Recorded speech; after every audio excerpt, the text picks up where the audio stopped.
bueno, creo que hoy a veces estamos en esa misma situación, pero un poco más conscientes y con un poco más de dominio de los temas jurídicos.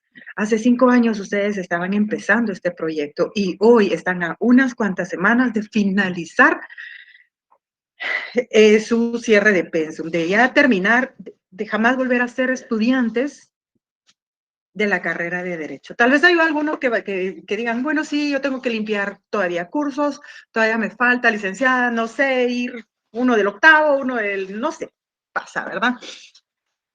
Pero yo les digo, jamás va a ser lo mismo. ¿Por qué? Porque el grupo con el que ustedes empezaron, pues ya algunos salen, otros se quedan, otros se quedaron, jamás, jamás vuelve a ser el mismo. Y aún ya como profesionales, como amigos, porque uno cosecha amistades en la universidad y creo que son las que uno conserva a lo largo de toda la vida.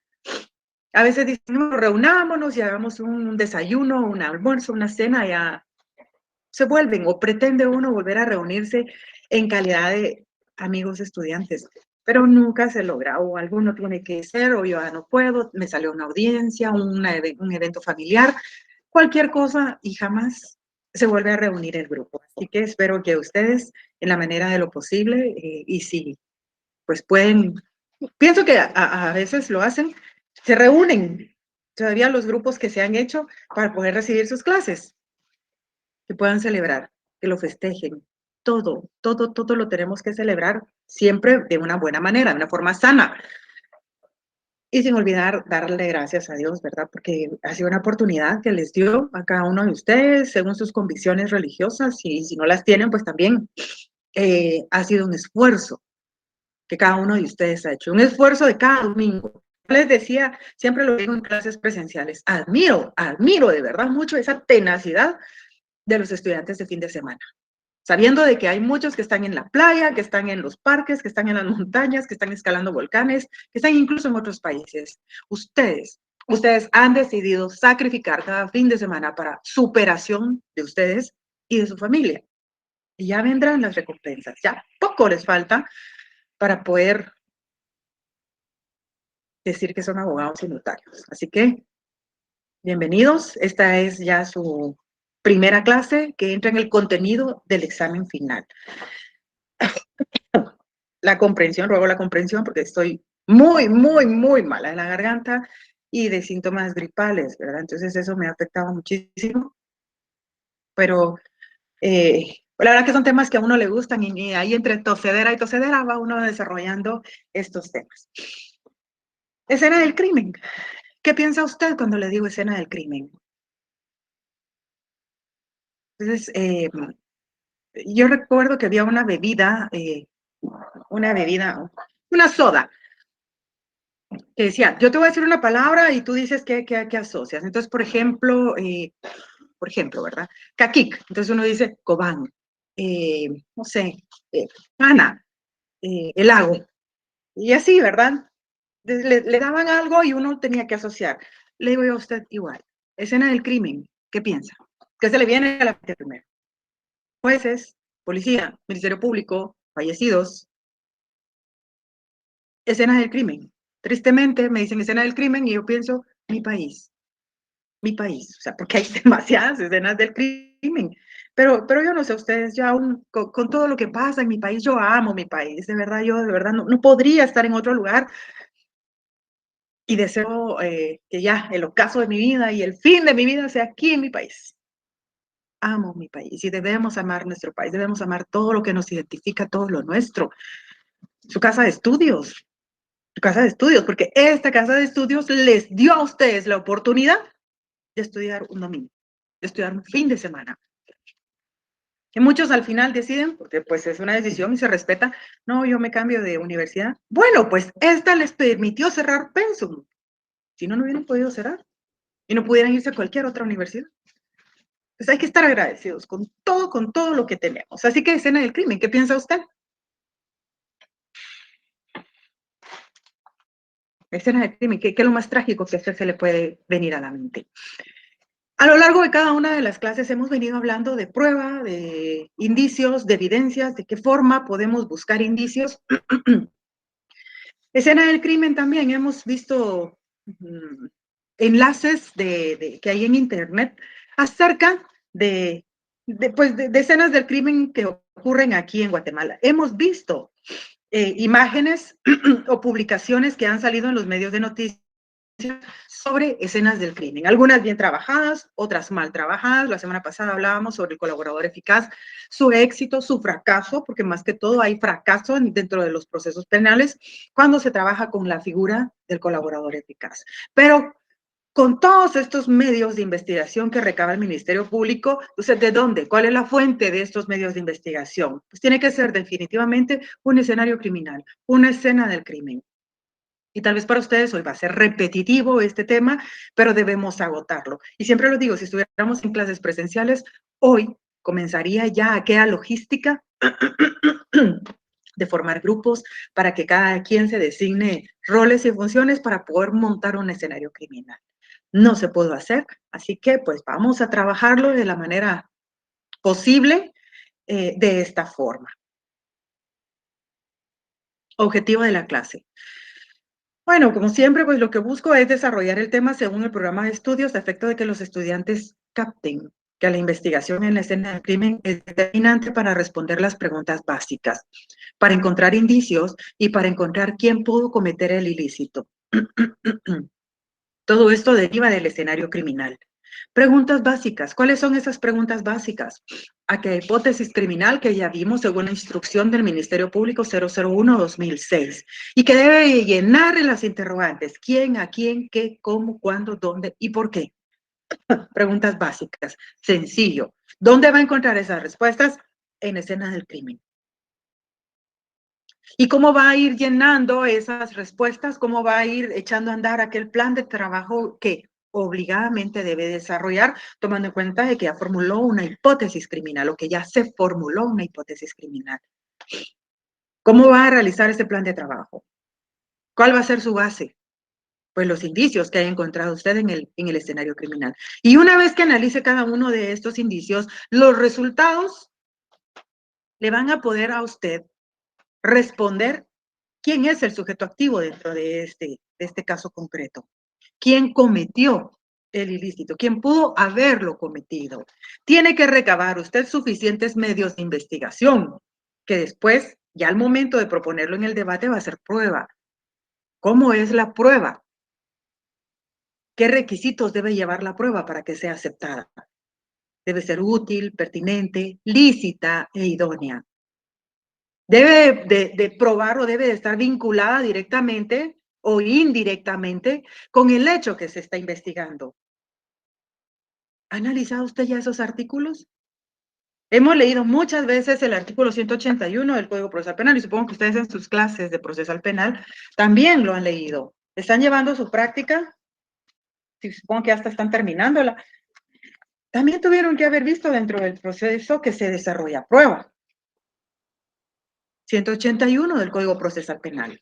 A partir de ahí, nos dice en el capítulo 5, la sección primera, las disposiciones generales acerca de los requisitos de cómo es la prueba en nuestro proceso penal. Veamos en el 181, nos habla de la objetividad. ¿Qué es eso, la objetividad? ¿Cómo define usted la objetividad? ¿Qué es la objetividad? Porque hemos hablado mucho de esta palabra. ¿Qué es objetividad? ¿Es sinónimo de imparcialidad? Es algo que yo sencillamente no tengo que dejarme llevar por las emociones, por los sentimientos, y tengo que verlo de una forma fría. Eso no es. El artículo 181 nos establece que, salvo que la ley penal disponga lo contrario, el Ministerio Público y los tribunales tienen el deber de procurar por sí la averiguación de la verdad, mediante los medios de prueba permitidos y de cumplir estrictamente con los preceptos de este código. Ah, bueno. Para conseguir esa verdad. Y luego el 182 nos establece la libertad de prueba. ¿Qué es esto de la libertad de la prueba? ¿En qué consiste la libertad de la prueba? Se podrán probar todos los hechos y circunstancias de interés para la correcta solución del caso por cualquier medio de prueba permitido. Dice, para la correcta solución del caso. Tenemos que probarlo. En materia penal todo se prueba. Todo se prueba. Yo no sé si a ustedes les conté que una vez tuve la oportunidad de ver una denuncia. Hay denuncias laborales, hay denuncias administrativas, pero estamos hablando de una denuncia penal. Y me dijeron, mi licenciada, pues me asignaron un caso. Me dijeron, mire, le toca trabajar a usted este caso. Cuando leí la denuncia, medios de convicción, o sea, una denuncia muy, muy elaborada. Yo decía, algo trae mal esto porque está muy elaborada. Y la denuncia no lleva mayor formalismo. Medios de convicción, tal documento, tal documento, tal documento. Y al final decía, presunciones legales y humanas. Miren ustedes, yo morí, y de verdad no es un caso ficticio. Yo, hipotéticamente hablando, he muerto millones de veces cuando veo esos errores garrafales profesionales. Lo que hice fue googlear el número, pues me metí a la página del Colegio de Abogados, busqué con el nombre, porque pues ahí decía quién la había firmado, el nombre, el apellido, y quise ver su número de colegiado activo, porque yo ha de ser nuevo. Porque uno es nuevo comete muchos errores, no solo en el ejercicio de la profesión, en todos lados. Uno es nuevo en el trabajo, comete errores. Uno es nuevo en la casa, está viviendo y se pierde, porque pues uno solo conoce una entrada y una salida y de repente está bloqueado, cometemos errores, siempre. Entonces dije, según el número de colegiado, se ve si se le perdona o no este error. Y ya veo yo qué decisión tomo, qué rumbo le doy a esto, ¿verdad? Y era un profesional antiguo. No es recién graduado. No le puedo justificar este error diciendo que es recién graduado. Lo más seguro es de que no era penalista. ¿Cómo va a poner usted en una denuncia, en algo del ramo penal? No hablemos de una denuncia, en un debate, la prueba. Se presume que él fue. Lo que se tiene que presumir es de que él no fue. En materia penal todo se demuestra, todo se prueba, así sea evidente. Excepto que hay algo que no se prueba, porque se presume que yo ya lo tengo, que todo habitante de la República de Guatemala lo posee. Y es la inocencia. Precisamente por eso tenemos un sistema procesal penal eminentemente garantista.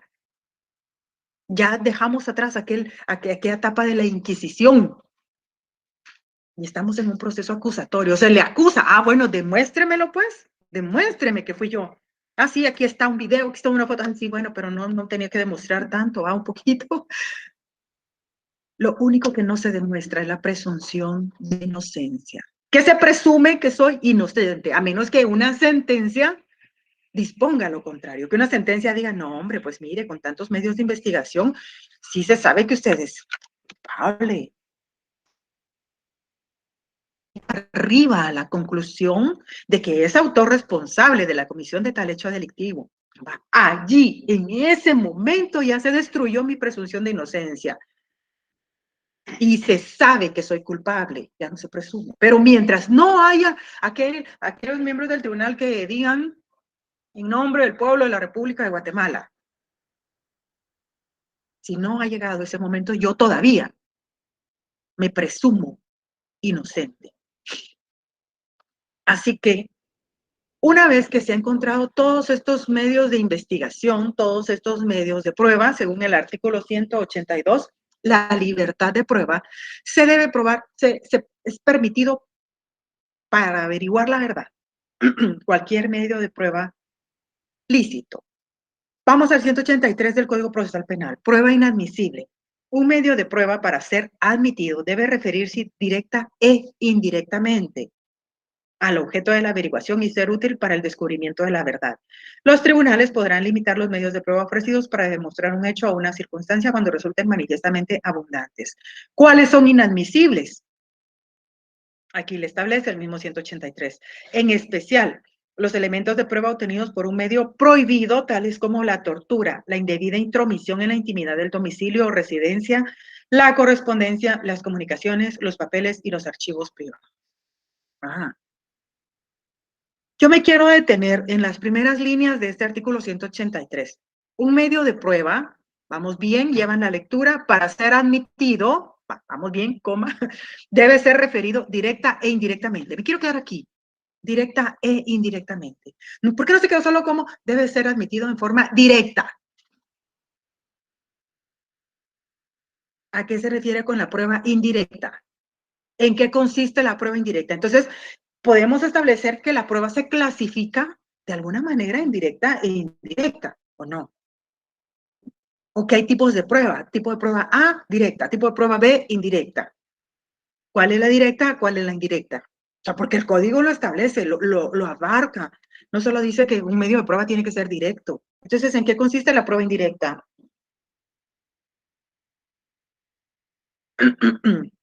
¿Qué pasa si solo hay prueba indirecta? Porque el artículo no dice prueba directa o indirecta. Prueba directa e indirecta.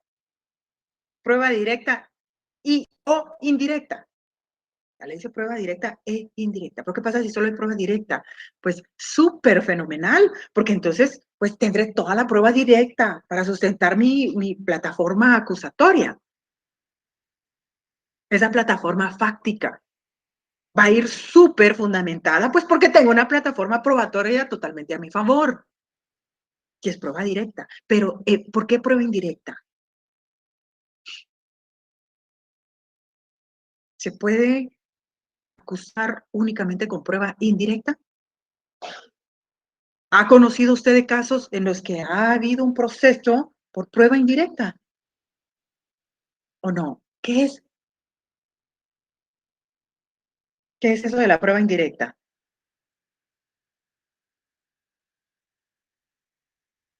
¿Ha escuchado usted de la prueba indiciaria? ¿Qué es la prueba indiciaria? ¿Será que la prueba indirecta se refiere a la prueba indiciaria? Indicios. ¿Será que podemos fundamentar una sentencia con indicios? ¿Con presunciones? Pero, licenciado, usted nos está diciendo de que únicamente se presume la inocencia. Sí. ¿Pero en qué consiste la prueba indiciaria? ¿Cree usted que hay documentación que hable sobre la prueba indiciaria en el proceso penal guatemalteco? Porque ha de haber en Chile, en España, en Argentina, Uruguay, Colombia, que son unos países que nuestras leyes son muy similares. Pero aquí en Guatemala, siempre estamos, no hemos pasado ni siquiera el objetivo de la clase y estamos hablando del artículo 183, la admisibilidad de la prueba, que tiene que ser directa e indirectamente. ¿Por qué quiero tocar el tema yo ahorita de la prueba indiciaria? ¿Por qué? Porque necesito que ustedes lo dominen, necesito que ustedes lo aprendan, que ustedes sepan que existe. Tal vez no lo van a captar, no lo van a comprender bien porque no podemos aplicarlo en un hecho concreto, pero sí les voy a poner un ejemplo de un caso concreto que no tiene, no es reciente. ¿Recuerdan ustedes de una persona, un hombre que fue procesado, fue ligado a proceso por la muerte de su esposa? Ministerio Público ha hecho búsqueda en todo el país del cuerpo de la víctima, pero no lo han encontrado. Incluso ya el sujeto activo falleció, ya falleció, estando guardando prisión, falleció. Pero ¿cómo entonces se me va a acusar a mí o se le acusaba a él, en este caso específico, de femicidio? Se le acusaba de haberle dado muerte a su esposa. Pero ya hoy por hoy, el Ministerio Público todavía anda haciendo exhumaciones y anda haciendo excavaciones en todo el país tratando de buscar el cuerpo de la víctima. No, ya lo condenaron, bueno, ya está procesado, no, ya está, se extinguió la responsabilidad penal. Ya murió la persona. Pero la fiscalía sigue buscando, sigue, que andan en Zacapa, que andan en todos lados, que están en todos lados haciendo excavaciones, tratando de dar con el cuerpo de la víctima. Ya sabe usted de qué caso le estoy hablando. Hubo 2 personas ligadas a proceso ahí. Él, me quiero enfocar en el hombre. ¿Cómo era posible de que a él se le atribuyera el delito de femicidio? ¿Qué es femicidio? Es darle muerte a una mujer. O sea, él mató a una mujer y en este caso encuadrado en las relaciones desiguales de poder, por no sé, todo lo que establece la ley contra el femicidio. ¿Pero qué por femicidio? Pero ¿y entonces dónde? ¿Dónde está la certificación de defunción de la víctima?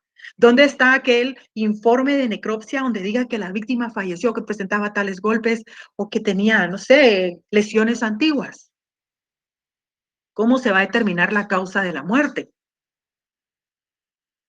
Y si la víctima le dio un infarto y, ay, sí, ahora me están diciendo que fui yo el que la maté. No tenemos un cuerpo, pero aún así se fue todo el proceso. ¿Será que eran indicios únicamente los que habían? Y el tribunal, todo el juzgado, todo el proceso penal se fue con pura prueba indiciaria. Efectivamente, ahí estamos hablando de un proceso con prueba indiciaria. ¿Por qué? Porque no hay cuerpo, no hay un cadáver, no hay una certificación de defunción. Es más, hoy por hoy Fiscalía sigue buscando el cuerpo de la víctima. Hoy por hoy el procesado, el sospechoso, el sujeto activo ya falleció. ¿Cómo es posible que pudo haber un proceso sin cadáver? Ah, fácil. ¿Cómo se fue hilvanando la prueba indiciaria? Desde el momento en que la fiscalía tomó declaración de un testigo, ¿era directo o indirecto el testigo o la testigo? Era indirecta. ¿Por qué? Porque no le consta nada de realmente del momento en que le quitaron la vida a la víctima. Solo que dijo, bueno, el caso es bastante antiguo y no tengo detalles así frescos, ¿verdad? Pero sí recuerdo que la joven o la señora o la muchacha, no sé, declaró que escuchó que ellos, como esposos, discutieron. Y de ahí ya no vio más a la señora. Obvio, ella estaba en su cuarto y no podía salir porque era una relación, una discusión de pareja. Ella no se podía meter. Escuchó que discutieron. Ah, bueno, era recurrente las discusiones, claro, discutían seguido. Para ella era normal eso. De pronto hubo silencio, va. Pero también de pronto ella nunca se vio a la señora en la casa. ¿Qué pasó? Bueno, se fue a otro país. Ah, posiblemente. Hasta ese momento era creíble que se hubiera ido, pero no se llevó a sus hijos. No es posible. La propia testigo dijo, no es factible, no es creíble que ella se haya ido y dejado a sus hijos. No. Luego se hicieron pericias, ay, se me fue la palabra, pericias científicas en el lugar de los hechos, donde había ocurrido la discusión. Al aplicar la prueba de luminol, se estableció que habían manchas grandes, compatibles con sangre, con patrones de sangre. ¿Se logró hacer ADN? No, pero sí se logró determinar que la sangre era de origen humano. Entonces, vamos a ir balando los indicios. Alguien dijo, yo escuché que discutieron, pero después de eso ya nunca más vi a la señora. Él dice que se fue a otro país, pero yo sinceramente siento que no, porque ella no podía vivir sin sus hijos. Ella, a donde iba, iban sus hijos. Entonces, no. Ah, bueno, ya me generó duda dentro de la investigación, que tal vez no es tan cierto que se haya ido. Pido movimiento migratorio, no hay movimiento migratorio, no se fue. Pido movimiento bancario, no movió plata de los bancos, entonces, ¿cómo se fue? Tal vez le dieron los papás ya declararon y dijeron que no le dieron dinero, entonces no se pudo haber ido del país porque ya no tenía dinero para irse. Ah, va. Ya voy reforzando la declaración del testigo. ¿Tengo alguna prueba directa hasta este momento? Ninguna. No hay ninguna. Todo es referencial. Y luego la prueba científica me dice, aquí en este lugar hubo una mancha grande de sangre y hay salpicaduras y hay patrones. Ya no se ve, pero con el luminol sí se reactivaron las manchas. Es de origen humano. Bueno, entonces sí es muy factible que la mujer no haya salido de esta casa, al menos caminando, ni por su propia cuenta. En eso consiste la prueba indiciaria. Que este cúmulo de prueba indirecta le va a ilustrar al tribunal que efectivamente pasó, pero no va a tener uno de los elementos como para coronar y que no quede, no sé, ni el menor porcentaje de duda en el tribunal de que así pasaron los hechos. Le ilustra en un 90% tal vez la ocurrencia de los hechos, más no en el 100%. Pero no por haber faltado algo, algún detalle, el tribunal va a decir, ay no, mejor se le absuelve. No, pues entonces va a pesar más todo esto indirecto, como aquella adivinanza del perro. Tengo el perro ladra como perro. Yo escuché, oí las patitas del perro, pero nunca pude ver el perro. O sea, sí había un perro. O sea, esa que adivinanza que yo les digo, ¿verdad? Es algo hipotético. Y entendí yo hasta con este caso y la adivinanza del perro, dije, sí, esta es la prueba indiciaria. En eso consiste la prueba indirecta. O sea que en la escena del crimen que usted trabaje, puede que no encuentre prueba directa totalmente, sino que vaya a estar trabajando sobre prueba indirecta, que al final usted vaya a descubrir que su proceso se va a sustentar 100% en prueba indiciaria. Pero no por eso va a lograr una sentencia absolutoria. Puede que no. Recordemos que los tribunales son muy garantistas. Incluso hay muchos que dicen aquello que yo tanto les digo, aquel silogismo de que más vale un culpable libre que un inocente preso. Pero si llevamos una prueba indiciaria, no una, sino que muchas pruebas indiciarias, vamos a lograr convencer al tribunal. ¿Qué pasa si solo hubiera tenido la fiscalía un testigo? Es que yo oí que discutieron, pero hasta ahí, y no se queda más. Entonces, sería, no sé, muy pobre esta prueba indiciaria, esta prueba indirecta, muy pobre. Tiene que reforzarse con otros medios de prueba. ¿Por qué? Porque entonces estaríamos hablando de un testigo que no le consta de manera directa lo que ocurrió. ¿Ha escuchado usted, ha leído sobre testis unus, testis nullus? ¿Qué es eso? Testis unus, testis nullus. Este está en latín. Testis, como de testigo, ¿verdad? Testis unus, o sea que U-N-U-S. Búsquelo, google, anótelo en su libro. En sus momentos donde hay cola, donde hay tráfico, ahí póngase a leer. Ay, la licenciada, ¿cómo menciona esto? ¿Qué es esto? Lo puede usted fundamentar, le va a servir para un debate. Si usted es abogado defensor y el Ministerio Público solo va a llevar un testigo, usted con esto le dice al tribunal, según la doctrina, el testis unus, testis nullus, es un único testigo el que la fiscalía trajo, señor juez. Por lo tanto, no hay otro testigo que venga a refutar o a confirmar lo que el decir de la persona. Por lo tanto, no se le debe dar valor probatorio. Es importante, la doctrina, los códigos y la práctica de verdad deben ir a la mano para poder tener ese conocimiento perfecto, como lo decía el doctor Hans Gross.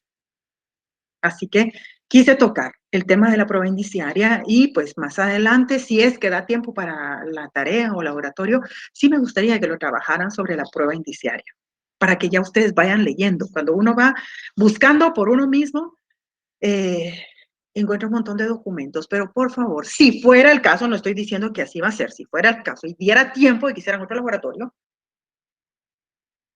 sepan que es un ensayo laboratorio. O los que se van a ir a estudiar maestría, a veces a esto, al ensayo, le dicen abstract. Y dice uno, no sé ni qué se sobra, pero ustedes no van a ir con el desconocimiento de ese tema. Abstract. Ensayo o laboratorio, es lo mismo. No se trata de copiar y pegar, se trata de que desarrollen ustedes el tema, se trata de que hagan, no sé, que si van a comentar algo de algún documento, que le pongan sus comillas, que le hagan su llamado, su número correlativo de sus pie de páginas, para que se sepa que no es un plagio, que ustedes solo tomaron ese párrafo o ese fragmento del documento y que ya ustedes lo están explicando, que ya ustedes lo están interpretando, que ya ustedes están diciendo cómo se aplica. ¿Creen ustedes que hay jurisprudencia en prueba indiciaria? ¿O solo hay libros? ¿O solo hay doctrina? ¿O solo el código lo abarcó en estas líneas del artículo 183? Ni siquiera dice prueba indiciaria, dice prueba indirecta. La doctrina considera que la prueba indirecta es la prueba indiciaria. Así que, por favor, trate usted de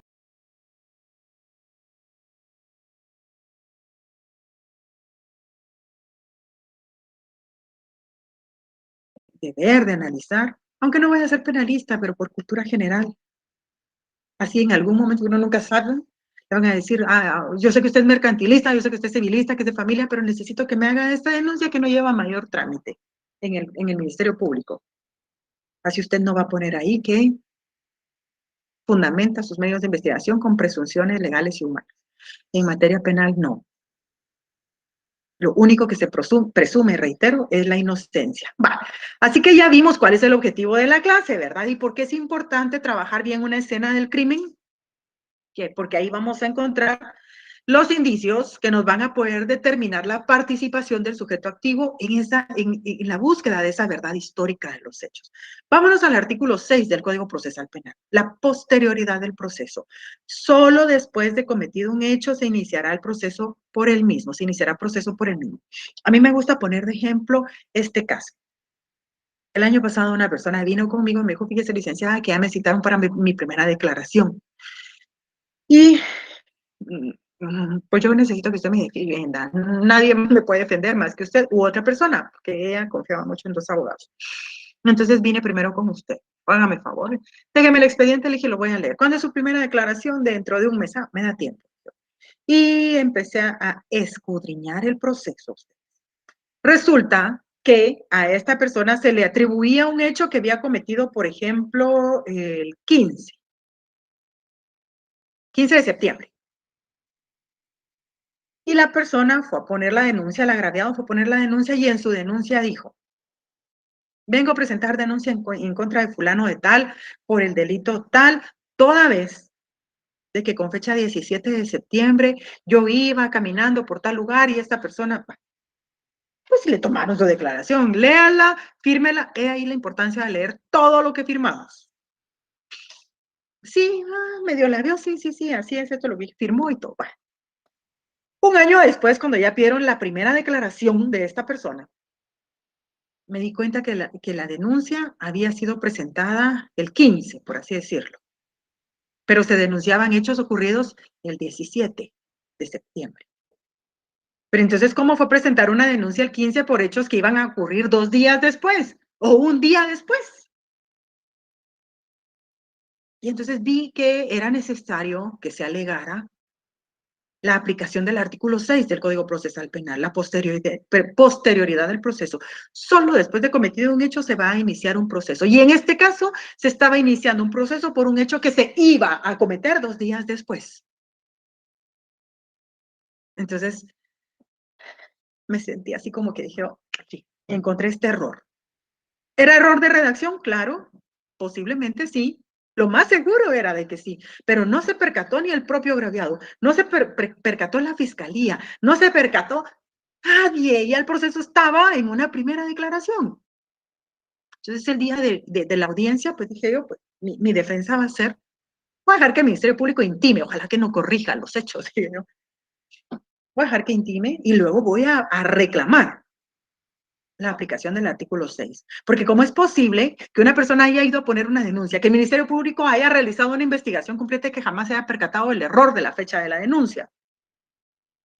No se me iba a atribuir a mi cliente hechos que iban a ocurrir 2 días después. O sea, ¿quién tiene ese poder de saber qué va a ocurrir en el futuro? Por eso es importante que usted sepa. A veces dirá, hombre, ¿por qué ponen esto en los artículos? Es lógico, sí, pero es lógico y no se cumple a veces. Pasa. O la gente ya va tan elaborado su caso que no es real y por eso comete errores. Entonces usted tiene que demostrar que existen esos errores, que no hay congruencia ni lógica ni cronológica en los hechos que se están o denunciando, investigando, atribuyendo, imputando, no sé. La importancia del artículo 6. Solo después de cometido un hecho se iniciará proceso por el mismo. Artículo 8. Siempre el Código Procesal Penal. El Ministerio Público como institución goza de plena independencia para el ejercicio de la acción penal y la investigación de los delitos en la forma determinada en este código. Como institución, el Ministerio Público goza de plena independencia para el ejercicio de la acción penal. Artículo 8 del Código Procesal Penal. Hay una ley específica en la materia que le permite, le faculta al Ministerio Público investigar de oficio, siempre y cuando haya una denuncia, siempre y cuando ya se haya cometido un hecho criminal. Pero no solo el artículo 8 le faculta al Ministerio Público, hay algo que le obliga, hay un artículo que le obliga a realizar este tipo de acciones, y es el artículo 251 de la Constitución Política de la República de Guatemala, en el que le obliga a esta entidad, a esta institución, a que ejerza la acción penal en los delitos de acción pública. No quiere hacerlo según lo que establece la Constitución. Bueno, pues va a ser el artículo 8 del Código Procesal Penal. Dos leyes. Tiene su propia ley también, ley orgánica del Ministerio Público. Tiene un montón de garantías, tienen toda la garantía, la seguridad y la certeza jurídica para poder hacer este tipo de acciones. Artículo 5 del Código Procesal Penal. Principio de la verdad efectiva o verdad material. Este artículo 5, pues la verdad que yo siempre lo he dicho, es uno de mis artículos favoritos del proceso penal. ¿Por qué? Porque ahí se abarca todo. Aquí encontramos en resumen todas las leyes específicas que hay, todas las leyes sustantivas del derecho penal y todo el proceso penal, todo el Código Procesal Penal está resumido en este artículo. El principio de la verdad efectiva o de la verdad material. En la doctrina se le conoce así a los fines del proceso. Así que si usted a su artículo 5 no le tiene esta anotación, por favor hágasela. Imagínese que el próximo año que usted ya esté preparado para su fase pública, su examen, ya solo penal me falta, ya gané laboral, ya gané administrativo, solo me falta penal, pero penal, pan comido. Ya estoy tranquilo, ya solo esto falta, una hora ya salgo de esto. Y es la última fase la que me falta, entonces ya la tesis la tengo hecha, ya tengo hasta fecha de graduación, porque así se van muchas personas, ya tengo hasta la fecha de graduación, porque saliendo de esto yo ya me gradúo dentro de un mes. Eso hay que hacerlo, tiene derecho, ya hay necesidad. Bueno, pues entra su examinador o su examinadora, posiblemente yo, no sé, y le diga, ¿estudió? Le pregunte, ¿estudió? Sí, estudié. Va, dejamos pues. ¿Qué estudió? Bueno, pues estudié todos los códigos y todo. Estudié el Código Procesal Penal. Sí. Bueno. Entonces hábleme, por favor. No le voy a hablar yo del proceso, del debate, no, porque supongo que todo eso lo sabe. Sí lo estudió, ¿verdad? Sí, sí lo estudió. Entonces, por favor, hábleme del principio de la verdad efectiva o material. Siente uno la muerte ustedes. Es lo que yo les digo, que hipotéticamente uno fallece momento tras momento. Sí, desarrollenme el principio de la verdad efectiva. ¿En qué consiste? ¿Cuál es su fundamento legal? ¿Por qué se aplica? ¿Qué busca eso? ¿Cuál es el fin del principio de la verdad efectiva? Y empieza a echar uno como que cuando le tiran luces a uno los carros, a uno lo hace con los ojos. No se recuerda. Fíjese, licenciada, que estoy muy nervioso o muy nerviosa, entonces estoy tratando de recordar, estoy tratando de asimilar. No se preocupe, usted no se recuerda el principio de la verdad efectiva.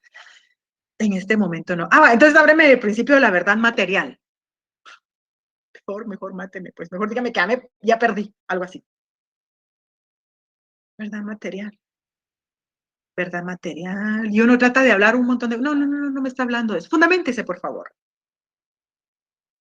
Y no sabemos, pero ustedes ya lo saben. Este artículo 5, según la doctrina, los fines del proceso, abarca el principio de la verdad efectiva o la verdad material. ¿Por qué?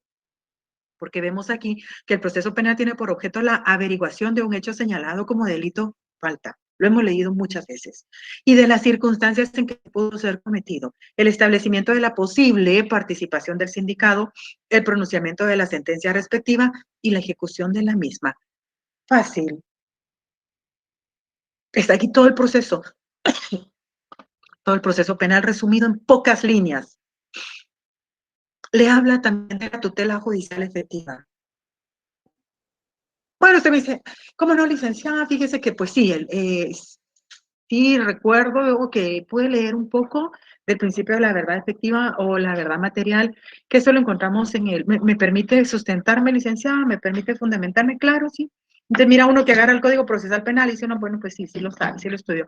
Fíjese que el artículo 5 establece que los fines del proceso.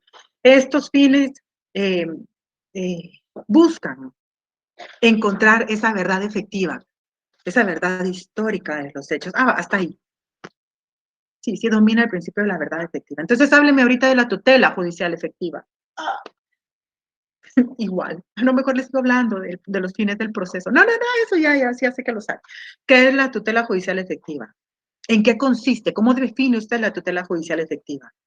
¿Por qué está esa garantía de la tutela judicial efectiva? ¿En qué le beneficia a un sindicado la tutela judicial efectiva? ¿O solo la víctima, solo el agraviado? Defíname, hábleme de eso. Son términos que contempla nuestro Código Procesal Penal y que los usamos de pura rutina. ¿Y por qué sé que ustedes no lo saben? Bueno, espero equivocarme, espero que sí lo sepan. Porque hasta hace poco a mí me entró duda y dije, ¿qué es la tutela judicial efectiva? Porque yo exijo que se apliquen los procesos. Yo la reclamo, como ustedes no tienen idea. Pero en sí dije yo, ¿qué es eso? ¿Qué es eso? Y estábamos con mi esposo, porque pues nos ponemos a veces a trabajar, él en una compu, uno frente a otro. Y le digo, ¿qué es la tutela judicial efectiva? Pues la tutela judicial efectiva, según el artículo 5. No, no, no, sí, yo sé que, y aquí ahí está, y sé que tú lo sabes, pero ¿cómo podemos definir la tutela judicial efectiva? Y los dos nos quedamos, y eso que nos decimos penalistas, pero ya definirlo de una forma doctrinaria, de una forma técnica, pues se le atrancan las carretas a uno, y yo no quiero que les pase eso a ustedes. Entonces empezamos a buscar, y dije yo, qué lindo, qué bonito esto de la tutela judicial. La verdad que qué lindo todo el proceso penal. Es en extremo apasionante. ¿Cuesta entenderlo? Y por supuesto. ¿Cuántas veces perdimos la clase? Yo me atrevo a decirles, y así con toda la humildad del caso, no me avergüenzo. Yo no pasaba penal 3 en mi casa de estudios, la casa del pueblo. Perdía penal 3, no podía pasar. No, perdón, penal 2, porque allá son 3 penales. Entonces no podía pasar, dejar penal 2 para pasar a procesar a penal 3. Me fui primera retrasada, la perdí en examen final. Me fue primera retrasada, la perdí. Segunda retrasada, la perdí. Escuela de vacaciones, la perdí. Ay, decía yo, Dios santo, ¿qué hago? No entendía. Tuve que así, por eso me atrasé un año, no pude cerrar en los 5 años. Un semestre fue el que me atrasé. Y resulta que en la clase normal la vuelvo a perder. Y había un asistente del titular y me dijo, ¿usted otra vez acá? Y le digo, yo, sí, yo no sé si ya voy a tirar la toalla por esto, pero no gano, le dije. Y ya estaba otra vez, era mi segunda escuela de vacaciones por ese curso. Entonces le dije, no me diga, por favor, no me sople, no me diga, solo necesito que usted vea mi examen, vea mis respuestas, le dije, y me diga si a criterio suyo yo gano o pierdo este curso, porque si lo pierdo ya no sé qué hacer. Solo me dijo, quite su mano de ahí, quiero ver, póngalo así, de modo que yo pueda leerlo, y contó, porque todos los docentes son así muy fríos y muy despectivos al momento del examen, ¿verdad?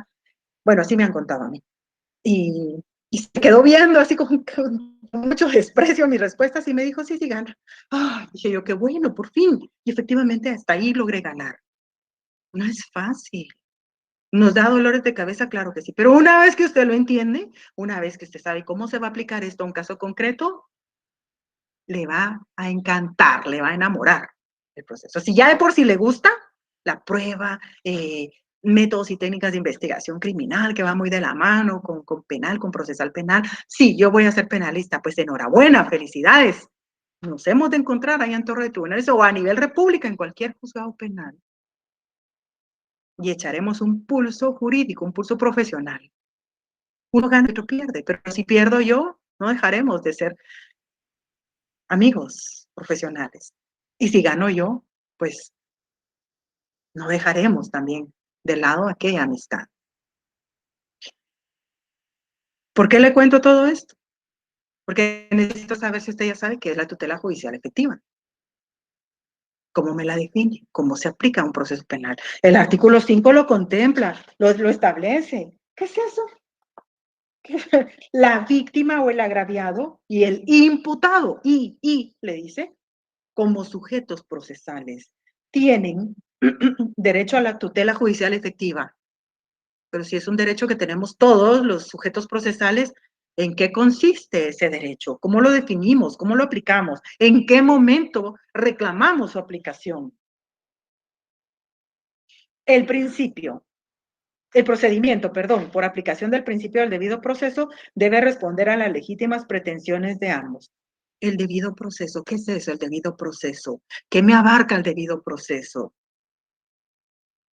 ¿Ha escuchado usted que hay políticos que dicen, yo soy respetuoso del Estado de Derecho y del debido proceso? Y les aseguro que, con todo el respeto que se merecen, muchos de ellos ni siquiera saben en qué consiste, cómo se va a definir un Estado de Derecho. Usted sí sabe cómo se define, en qué consiste un Estado de Derecho. ¿Sabe qué es un debido proceso? ¿Sabe que este debido proceso tiene que ver mucho con el artículo 3 del Código Procesal Penal? La imperatividad. ¿Qué es esto? Los tribunales y los sujetos procesales no podrán variar las formas del proceso ni la de sus diligencias o incidencias. Eso es un debido proceso que se va a respetar cada una de las etapas. Nadie la va a variar, nadie es superior a la ley. Pero esta verdad efectiva, este debido proceso, esta tutela judicial efectiva, este principio de la verdad material o efectiva, está consagrado en el artículo 5 del Código Procesal Penal. Vamos a recabar medios de investigación de una escena del crimen para poder demostrar, para poder destruir aquella presunción de inocencia, ya sea con prueba directa o con prueba indiciaria. Artículo 20 del Código Penal. Yo les decía, todo esto ya ustedes lo han visto, lo hemos visto en clases anteriores, por eso es solo un repaso. Artículo 20 del Código Penal. Lugar del delito, la escena del crimen. Artículo 20 del Código Penal nos da el fundamento, el sustento legal. Es el asidero legal de escena del crimen, solo que lo considera el lugar del delito. El delito se considera realizado ¿en dónde? En el lugar donde se ejecutó la acción en todo o en parte, en el lugar donde se produjo o debió producirse el resultado, y en los delitos de omisión, en el lugar donde debió cumplirse la acción omitida. Hablemos aquí de omisión.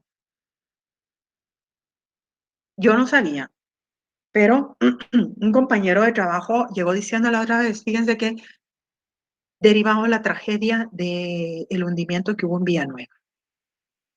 2 vehículos. Supieron, yo pienso que esa fue una noticia tanto que tuvo mucha cobertura a nivel nacional e internacional. Tragedia para nuestro país. Tragedia para cuando ni siquiera conocíamos a las personas, pero en algún momento nos llegó a conmover demasiado como país, como no sé, como ciudadanos nos dolía esa situación, esa desesperación. Pero un compañero me dijo, ay no, fíjese licenciada, que cómo se está criticando en redes sociales un video, me dijo. Las personas se acercaron a grabar lo que estaba pasando y dice que alguien pedía un lazo, alguien de los que estaba abajo pedía un lazo para que les tiraran un lazo. Y dice que la persona decía, sí, sí, un lazo, pero no se quitaba de ahí, de grabar, no iba a buscar un lazo. ¿Será que hubo omisión por parte de esta persona? Esa omisión de prestar auxilio. Si nos ponemos a analizar desde la perspectiva jurídica esta situación, tenemos mucha tela que cortar. Para comenzar con este curioso, que grababa. Y como habían más personas grabando, pues alguien lo grabó a él, que decía, un lazo, sí, traigan un lazo, traigan. ¿Pero quién lo iba a llevar si él no lo iba a buscar?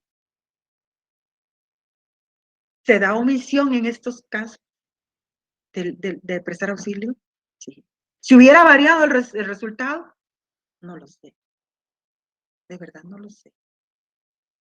¿En qué situación quedan los conductores de ambos vehículos que se fueron ahí? Un vehículo celeste o azul y un vehículo negro.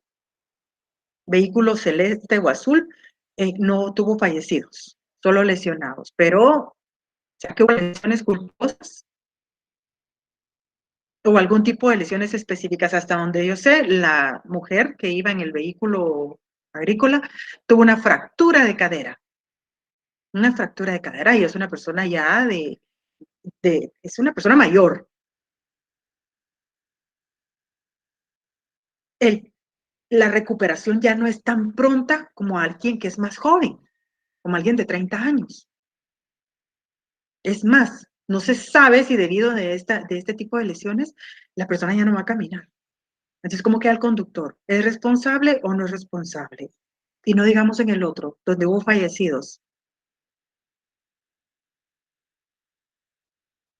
Si por naturaleza ya de trámite se establece que todos los conductores serán consignados cuando se vean involucrados en un hecho de tránsito, ¿qué pasa aquí entonces con estas personas? ¿Aplica aquí la pena natural? ¿Aplican hechos culposos? ¿Aplica hecho doloso? ¿Aplica el caso fortuito? Porque usted escuchó las declaraciones, de verdad yo me, siempre reclamo y digo, escuchen las noticias, escúchenlas, va en el radio, a veces ni siquiera buenas canciones ponen, entonces pues pone uno las noticias, yo al menos. ¿Y qué dijo? Salió dando declaraciones la máxima autoridad municipal, diciendo, ya se logró extraer el vehículo, bomberos municipales ya extrajeron los cuerpos del interior del vehículo y lo dejamos en manos del Ministerio Público. Ministerio Público. Tiene que haber una escena del crimen, ¿o no? Si llegó Ministerio Público a trabajar allí, ¿había o no había escena del crimen? Porque el artículo 20 del Código Penal me establece que el lugar del delito, el delito se considera realizado en el lugar donde se ejecutó la acción en todo o en parte, en el lugar donde se produjo o debió producirse el resultado y en los delitos de omisión, en el lugar donde debió cumplirse la acción omitida. Solo pues si ustedes tienen sus comentarios o dudas, dejo abierto ya el correo electrónico. Solo lo voy a habilitar para que ustedes puedan pronunciarse si así lo desean.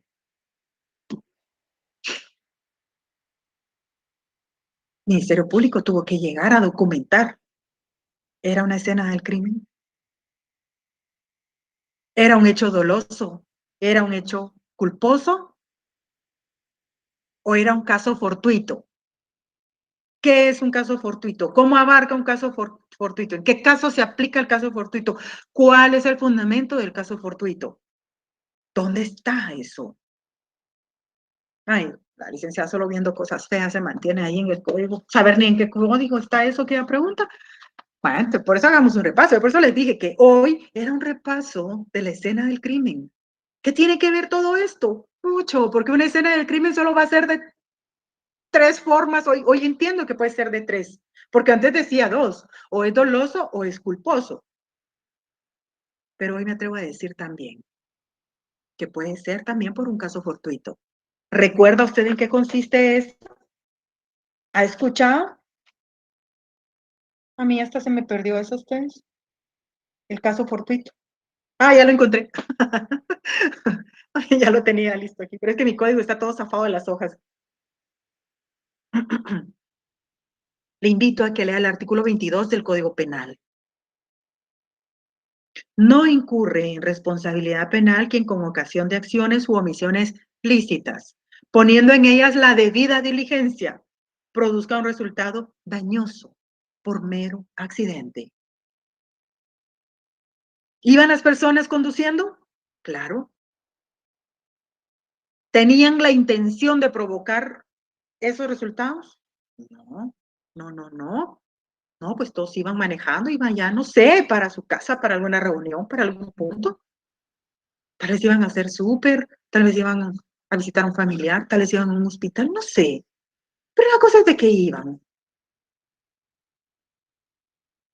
¿Tenían la debida diligencia? Claro, iban manejando. Si en los videos se ve que no van compitiendo, no agarraron eso como ese pedazo de la carretera como que fuera cuarto de milla. No, pues el video dice que van bien. Es más, se ve que el asfalto está muy lluvioso. Entonces van, todos los vehículos que pasan ahí van despacio. Entonces le pregunto nuevamente, ¿qué aplica usted?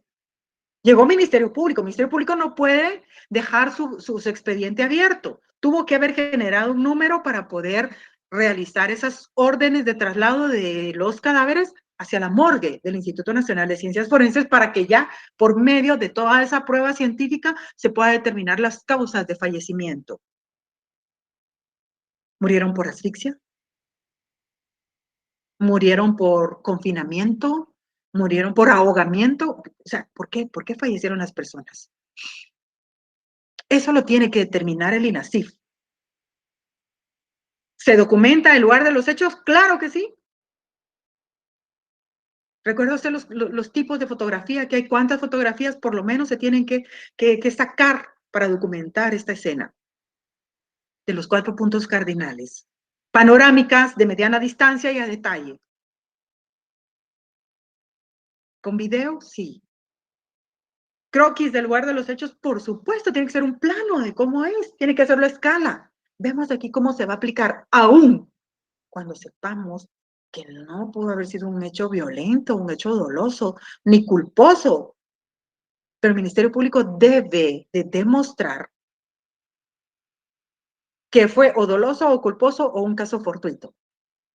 Debe ponerle fin, debe cerrar el proceso, porque no lo va a tener abierto toda la vida, sigue en investigación, en investigación. Va a generar mucha mora fiscal en su mesa. Entonces, ¿cómo va a sustentar? ¿Cómo va a fundamentar ponerle final, un cierre al proceso? ¿Qué artículo va a aplicar? Artículo 328 del Código Procesal Penal, un sobreseimiento. Artículo 331, creo que es la clausura provisional. ¿O va a acusar? 332. ¿Pero se acusan contra de quién? ¿Cómo va a cerrar el caso? Formas de cerrar un expediente, poner fin a una investigación. Artículo 327, ¿acaso? Del Código Procesal Penal, un archivo, no se puede individualizar al responsable. O artículo 310, Código Procesal Penal, la desestimación. No se puede proceder. O no existe hecho punible que perseguir. ¿Por qué? Porque en el presente caso, el Ministerio Público hace una subresolución bien grande, las fiscalías, para poder desestimar. Por tanto, concluye la fiscalía que en este caso el conductor iba realizando acciones lícitas, permitidas, puso en ellas la debida diligencia. Sin embargo, se produjo el resultado por un mero accidente, según el artículo 22 del Código Penal, dando como consecuencia un caso fortuito, un caso que nadie se esperaba. Yo ya platicaba con mi hermana, le decía, ay, pues, le dije, qué tragedia esa, porque hasta ayer pude platicar con ella. Nos vivimos cerca, es mi hermana mayor. Y me decía, ay, vos, ella creo que no estaba en el país cuando eso ocurrió. Me dice, vos, me decía, mira, a mí me dio tanto miedo, porque eso puede ocurrir en cualquier lugar del planeta. No solo aquí en Guatemala, puede ocurrir en cualquier lugar. Ay, sí, le dije yo, ay, no, qué miedo.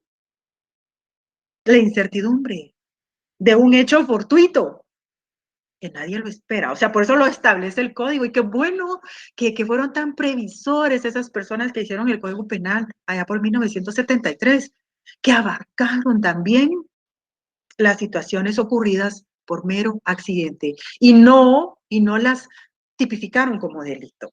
Así que bueno, artículo 20 ya vemos en el Código Penal, que tiene mucho que ver con el artículo 22 también.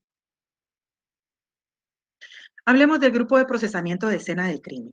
Lo constituye el grupo de técnicos para el procesamiento de la escena del crimen, que incluye la función de planimetría, embalaje, documentación fotográfica y videofilmación, entre otras que el fiscal a cargo requiera. Bueno, pues vemos aquí entonces que este grupo de escena del crimen llega a hacer todo esto, a documentar con fotografía, video, planimetría, embalaje, lo que encuentre en el escenario criminal. Etapas de la investigación criminal. ¿Cuáles son las etapas que sufre una investigación criminal? Bueno, pues primero debe haber una evaluación y análisis de la evidencia física de la escena. Ah, bueno, ¿qué tenemos aquí? ¿Cómo vamos a trabajar? ¿Tenemos proyectiles de arma de fuego? ¿Indicios relacionados con arma de fuego? Sí, ah, bueno. ¿Indicios relacionados con armas blancas? Sí, ah, bueno. ¿Indicios relacionados con, no sé, con posible ahogamiento? Sí. Fíjense ustedes que hace poco yo estaba viendo un programa, la verdad que en el ID se llama el canal, el Investigation Discovery. Yo no le hago propaganda, pero es que me encanta ver esas investigaciones que llevan esas series de casos reales. Y encontraron una mujer en una tina, en una bañera, ¿verdad? Que estaba sin vida y aparentemente pues le había dado un infarto o un derrame. No presentaba señales de violencia. Y resulta que pues sacaron el cuerpo de la tina, el esposo estaba en otro estado, entonces ella solita se tomó su baño, se hizo su té relajante y ahí quedó. Entonces, pues en el traslado de ahí, de la escena del crimen hacia la morgue, las personas que se quedaron trabajando la escena del crimen, no era aquí en Guatemala, sino que era en otro lugar, en otro país, evaluaron y analizaron todo lo que había físicamente en la casa. Y como dijo quien estaba haciendo el reportaje, contando, dijo, afortunadamente los investigadores tomaron muestras del agua de la tina, tomaron muestras del agua donde la mujer se estaba bañando, para ver si el agua tenía algo. Yo dije, ve qué pilas. Yo sinceramente no hubiera tomado muestras, al menos yo, a menos que el investigador me hubiera hecho, porque hay gente muy diligente, ustedes, y a veces uno no lo hace no porque no quiera, sino porque uno no sabe, ¿verdad? Pero de la experiencia se va aprendiendo. Tomaron muestras del agua de la tina. Y luego, pues ahí empezaron las investigaciones, ¿verdad? Pero a qué voy, que no debe subestimar nada. Debe evaluar, debe analizar, debe tener desconfianza de todo lo que hay ahí. Debe evaluar y analizar los archivos relacionados al caso o a la persona. En este caso de la víctima, debe perfilar usted también a la víctima. Ministerio Público tiene acceso a toda esa información, tiene su programa donde está el archivo de toda la persona que es indicada, que es agraviada, que es testigo y lo tiene a nivel república, lo tiene actualizado. Y tiene acceso a esa información. Entonces voy a perfilar a la víctima. Hace 2 años puso denuncias por amenazas. Me voy a ir a investigar esta línea. Le pusieron denuncia y él era sindicado, a ver si no fue una venganza personal. Entonces, por eso es importante también perfilar a todas las personas involucradas en el proceso. Debe también pasar la etapa del interrogatorio de testigos, víctimas y sospechosos. Tiene que recabar información de ellos, ya sea que se la proporcionen, que tenga que ver directa o indirectamente con el caso que usted está investigando. La información obtenida por confidentes, su colaborador eficaz, ¿va? Vigilancia y seguimiento a personas, recopilación de información y formulación de hipótesis, y al resolver el caso debe dar un reporte detallado al fiscal. En la actualidad, bueno, al menos cuando yo era fiscal, no se esperaba un único informe al final, no. Tenía que haber un informe de 24 horas, luego un informe de 72 horas y un informe en seguimiento. A los 8 días iba otro informe. Entonces era muy actualizada las diligencias que se hacían en cada proceso. O sea, tanto MP como Policía Nacional Civil sí corren mucho, tienen demasiado trabajo. Pero hablemos ahora de los factores que influyen en el esclarecimiento de un caso. ¿Qué ayuda? ¿Qué perjudica? ¿O qué tiene que ver? ¿Por qué no todos los casos se resuelven de forma rápida? Tiene que ver el tipo de delito. Tiene mucho que ver el lugar de los hechos, la hora de los hechos, los recursos disponibles, la cooperación ciudadana. Con doble asterisco le puse aquí el tiempo que se le dedique al caso y la actitud y aptitud del investigador. Aunque a veces, aunque usted tenga todo esto, no va a ser determinante para que pueda resolver su caso. ¿Por qué? Porque puede que tenga usted todos los recursos disponibles, que tenga toda la cooperación ciudadana, que tenga a su disposición el personal porque se haya creado la agencia específica para este tipo de delito, para este caso concreto, y que tenga personal asignado con full actitud, fiscal e investigadores.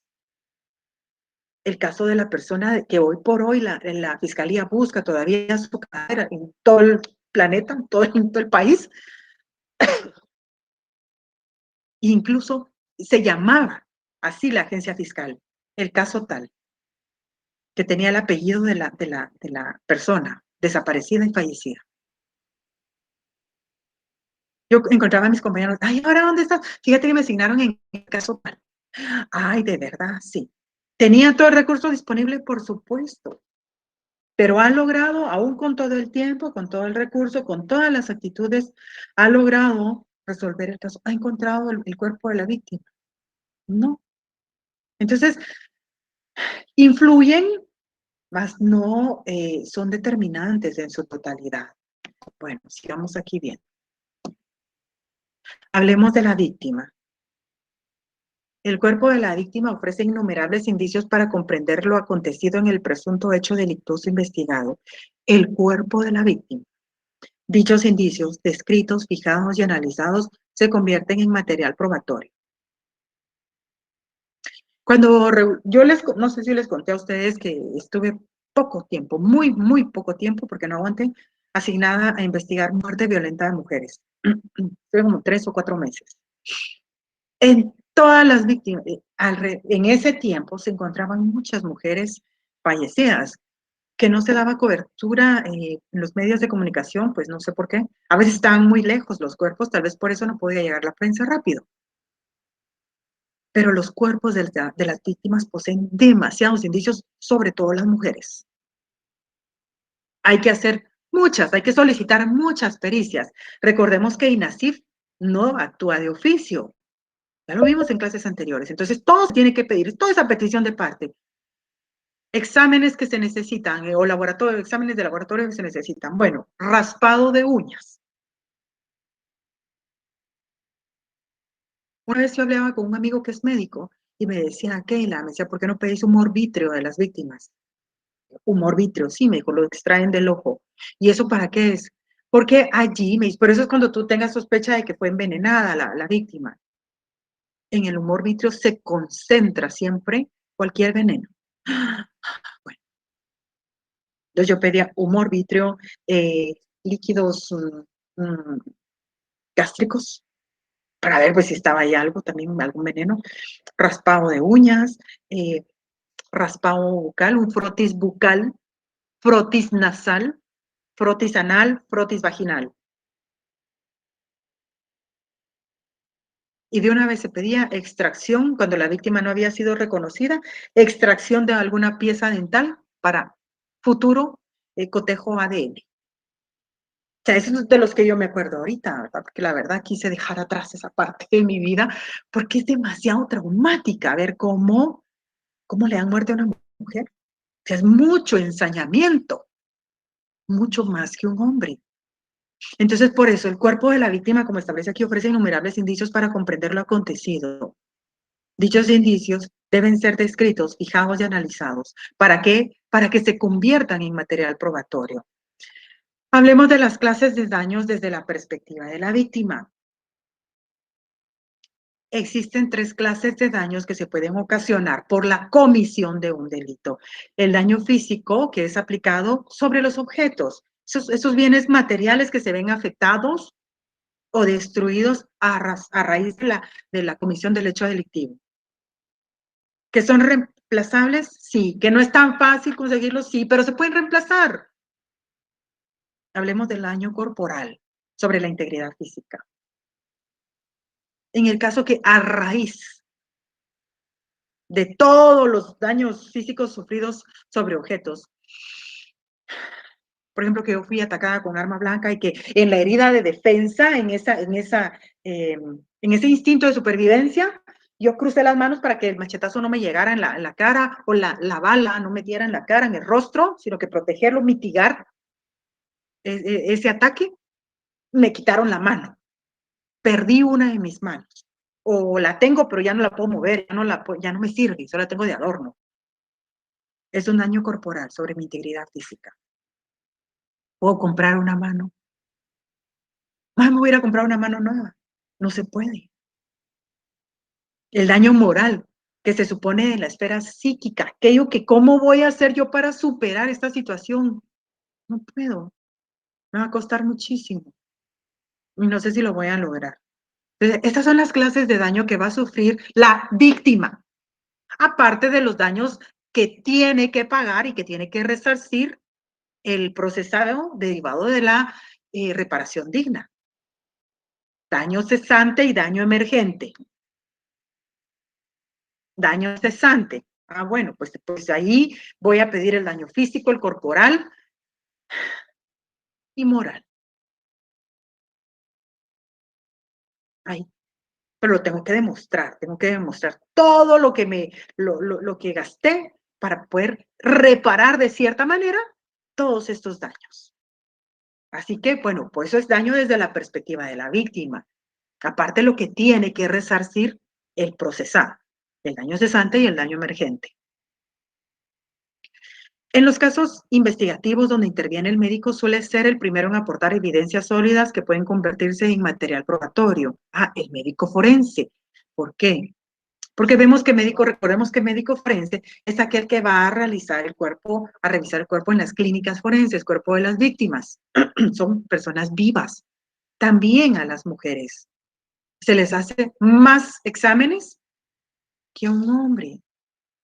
No porque no se quiera, sino que por la naturaleza de los cuerpos. También se va a hacer, no sé, tal vez más análisis en una mujer.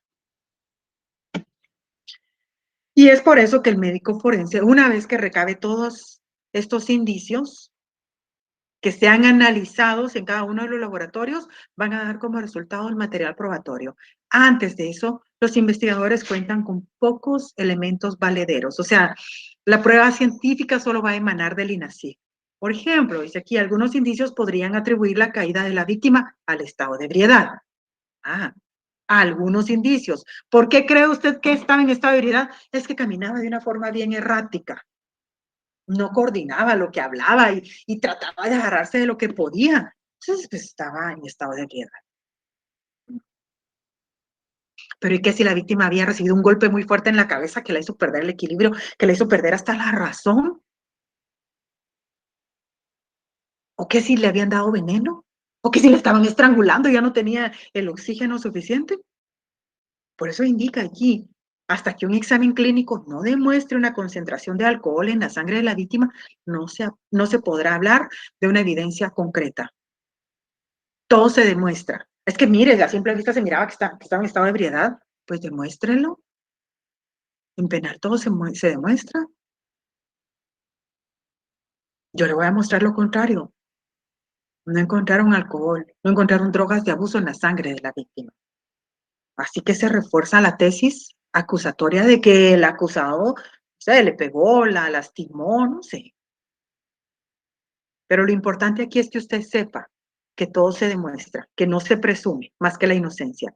El médico forense también aquí indica que debe interpretar usando la metodología científica todos los indicios que le sea posible encontrar en el cuerpo de la víctima para llegar a pruebas irrefutables que ayuden a reconstruir el cómo, cuándo y quién del hecho investigado. La criminalística, aquella búsqueda y recopilación de indicios. Pero aquí se están buscando específicamente en el cuerpo de la víctima. ¿Para qué? Para encontrar pruebas que de verdad no haya argumento capaz de decir o de demostrar lo contrario. ¿Para qué? Para reconstruir cómo ocurrieron los hechos, cuándo ocurrieron esos hechos y quién es el responsable de la comisión de esos hechos. En otras palabras, esa verdad efectiva, esa verdad material, esa verdad histórica de los hechos que se están investigando. De esa forma, solo con el trabajo realizado por el médico forense, se podrá tener certeza en los siguientes apartados. Usted ya se dio cuenta de que, por ejemplo, en el Código Penal hay diferentes delitos relacionados con la muerte. Homicidio simple, homicidio del 123 en adelante. Vamos a ver. De los delitos contra la vida y la integridad de la persona. Del homicidio simple. Entonces, en el 123 encontramos el homicidio simple, luego en estado de emoción violenta, en riña tumultuaria, preterintencional, culposo, inducción, ayuda al suicidio, infanticidio, suposición de muerte. Y luego vienen ya los homicidios calificados, parricidio, asesinato, ejecución extrajudicial, y pues también entra ahí el femicidio. A ustedes, si la gripe me está afectando mucho. Pero, ¿cómo vamos a saber qué tipo vamos a aplicar en este caso concreto si no tenemos un dictamen médico forense que nos indique que hubo muerte en el caso del ejemplo de asfixia mecánica por obstrucción de las vías respiratorias? Que hubo asfixia mecánica por estrangulación, obstrucción de las vías respiratorias. Algo que no me deja respirar. Algo que no me deja respirar. ¿Pero qué? ¿Fue a propósito o fue accidental? ¿Fue doloso, fue culposo, fue un hecho fortuito? Hay personas que mueren por estrangulación. Hay otras que mueren por ahorcamiento. Pero un ahorcamiento voluntario o alguien más tuvo que ver en esto. Por sumersión. ¿Qué es eso? Asfixia por sumersión. por sofocación o confinamiento. Gracias. Intoxicación por monóxido de carbono, entre otras. O sea, que estamos hablando de las asfixias que pueden haber. No la catafixia. ¿Sabe usted qué es esa, la catafixia? ¿En qué programa salía esa palabra? Es el único sobreviviente, creo yo, de todos los mayores, de los niños grandes. Pero estamos hablando aquí de la asfixia. Un médico forense le va a decir a usted si la estrangulación que se la provocó, que se la pudo haber provocado, el ahorcamiento, si tiene que ver algo con el suicidio o tiene que ver con algo ya que tenga que ver con un hecho violento, por sumersión. Murió ahogado, pero murió ahogado que porque no sabía nada, por un mero accidente, o porque alguien lo empujó, ya buscaba ese resultado. Intoxicación por monóxido de carbono. Las noticias últimamente ha habido muchas personas fallecidas por monóxido, por aspirar monóxido de carbono. Incluso en un medio noticioso hasta sacaron cómo los efectos que produce el monóxido de carbono en el cuerpo. Me quiero detener en la asfixia mecánica por obstrucción de las vías respiratorias. Aquí un objeto atorado en la garganta es suficiente para evitar el paso del aire y provocar la muerte. Estos pueden ser situados en los orificios respiratorios, laringe, tráquea o bronquios. Se originan por causas patológicas, es decir, ya sea que la persona nazca con algo o le vaya creando o le nazca de forma natural, por así decirlo, tal vez algún tumor que le obstruya el paso de saliva, de aire, de alimento. Bueno, es algo patológico. Accidentales. Me tragué una pepita, no sé, de durazno, de licha, de jocote, no sé, y eso un pedazo de papa, no sé, un bocado mal tragado, y eso me obstruyó la vía respiratoria y fue accidental. O también puede haber homicida. Puede que sea introducido en contra de la voluntad de la víctima. ¿Para qué? Para que eso haga aparentar que fue un accidente. Pero todo eso lo va a determinar usted. Todo eso se lo va a indicar el médico forense, la posibilidad. Aquí vemos el modelo de una asfixia mecánica por estrangulación. Fue estrangulado. Le pusieron una mano, pusieron algo encima para obstruir el paso del aire. Técnicas de los indicios. Como estamos hablando de la escena del crimen, vamos a hablar de que la búsqueda o rastreo de indicios debe ser planificada, organizada, ordenada y sistemática, ejecutada coordinadamente para no contaminar, alterar o perder indicios e información valiosa y no desperdiciar o duplicar esfuerzos. No se trata solo de echar un vistazo, esto ya lo habíamos visto antes, debe realizarse una búsqueda concienzuda y el método de búsqueda de evidencias en el lugar de los hechos dependerá de la naturaleza del ilícito y del lugar, de su extensión. También dependerá de la capacidad de observación, análisis e intuición de quien investiga, debiendo saber distinguir huellas, marcas, indicios propios del hecho, de los que fueron provocados por los curiosos, cuerpos de seguridad y socorro, así como los que fueron dejados para distraer la atención en otra dirección. Debe de buscarse los indicios en el lugar, porque posterior tal vez ya no los va a encontrar. Se debe documentar todos los indicios encontrados. El fiscal debe hacer una valoración inicial y discutir con el equipo de trabajo el tipo de rastro, indicio o evidencia que es posible encontrar o buscar, de acuerdo al tipo de hecho y de la escena. O sea, todo va a depender de cómo sea esa escena del crimen. Debe planificar los métodos o técnicas de búsqueda y discutirlos con el equipo. Pues una discusión que no debe alargarse, ¿verdad? Es una discusión sana para poder establecer cuál de los métodos de búsqueda más usuales se va a aplicar. Y dentro de los métodos de búsqueda más usuales tenemos el método de franjas o líneas, método de rejas o cuadrícula, método de espiral, circular o círculos concéntricos, el sistema de zonas, sectores o cuadrantes. Hablemos y recordemos qué es el método de franjas o líneas. Es un método apropiado para áreas alargadas como zanjas o carreteras. Uno o más investigadores trabajan desde un punto conocido hasta otro punto conocido, o sea, uno en una esquina y el otro en otra esquina, y hasta ahí van a hacer ellos esa búsqueda. Excelente para las áreas boscosas, se establece aquí. También habla del método de rejas o cuadrícula. Este método es parecido al de franjas. brinda doble cobertura al cubrir en dos direcciones, de norte a sur y de este a oeste. Se suele usar en áreas más restringidas para localizar objetos más pequeños, así como en la antropología forense, rejas o cuadrículas. Entonces, se hace una búsqueda en forma horizontal y en vertical. El método de espiral, circular o círculos concéntricos. En este método se realiza la búsqueda de izquierda a derecha o viceversa. Se comienza en el centro y se va girando en torno a un punto fijo, extendiendo el radio de búsqueda en la siguiente pasada o viceversa. En lugares abiertos se inicia la búsqueda dirigiendo la vista de la periferia al centro, o sea, de afuera para adentro, en forma espiral hasta llegar al centro mismo del lugar de los hechos. O viceversa, puede trabajarlo como mejor le parezca. Por eso establece aquí que todo va a depender de cómo es su escena del crimen. Sistema de zonas, sectores o cuadrantes.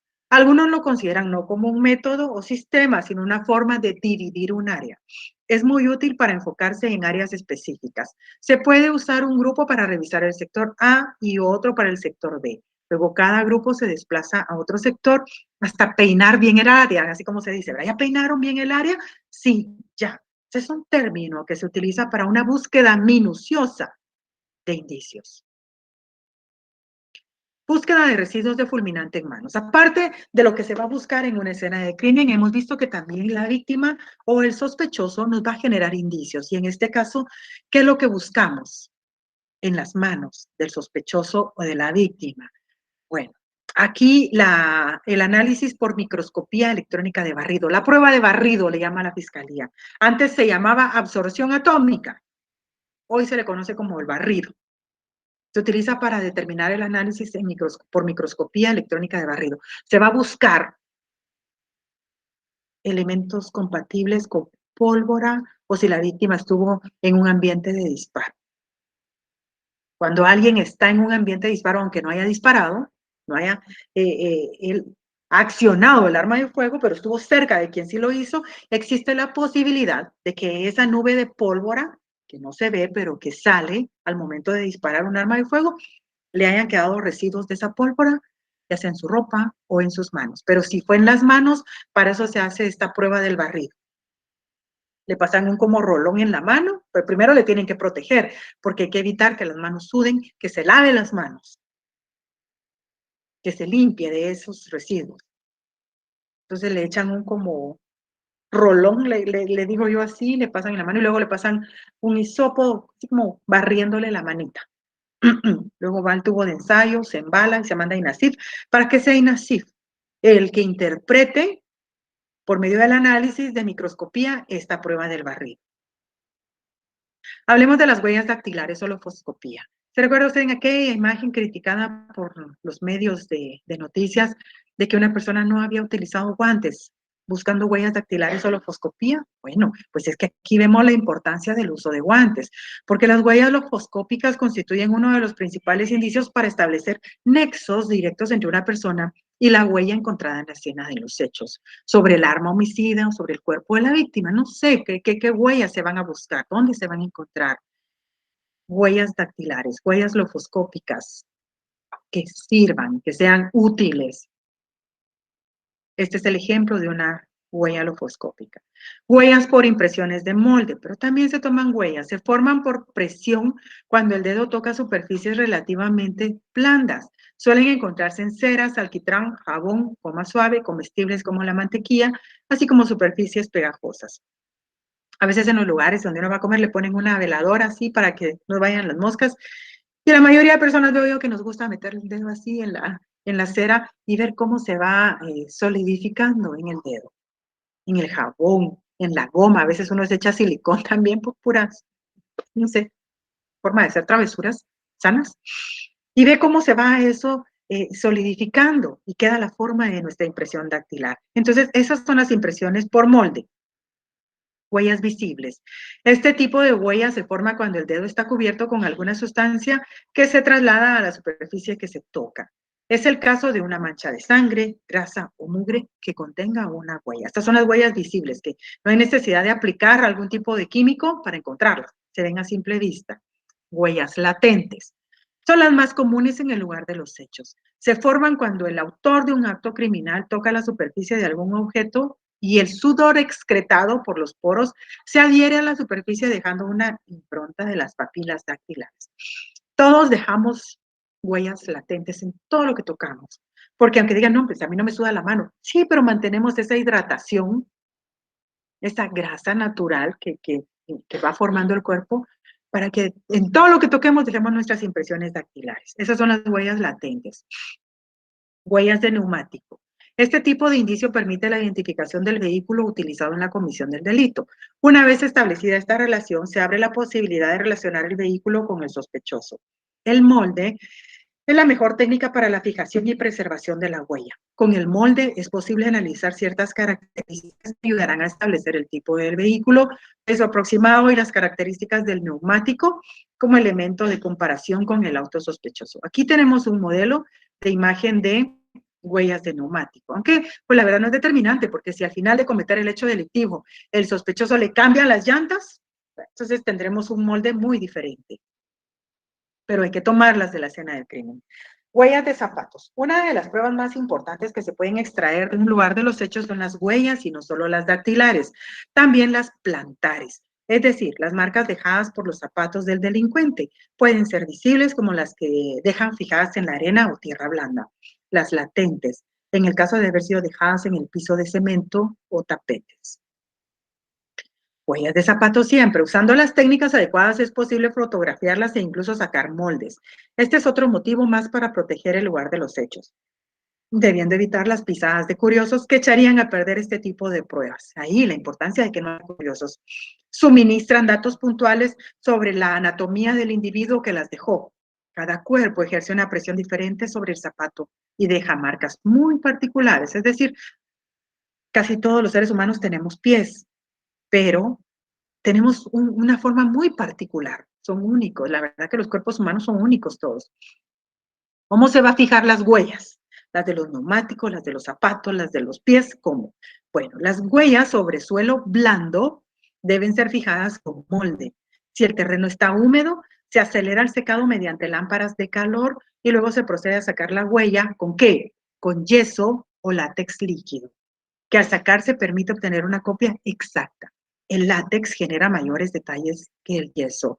En las unidades recolectoras de indicios del Ministerio Público, los técnicos cargan yeso o cargan látex líquido. Ellos van preparados también con este tipo de material para poder, si es necesario, obtener huellas.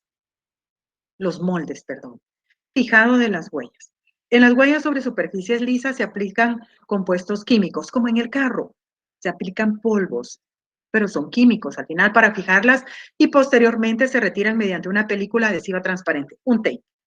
Y este tape luego se va a poner en alguna superficie, un cartón, una hoja, para que ahí ya no se pierda, ya puedan ser analizadas por el INACIF. Todas las huellas deberán ser fotografiadas a escala. Toda huella con molde o con químico, levantada con químico, debe ser fotografiada. Y debe ser grabada con video también en el caso de que tengan la posibilidad.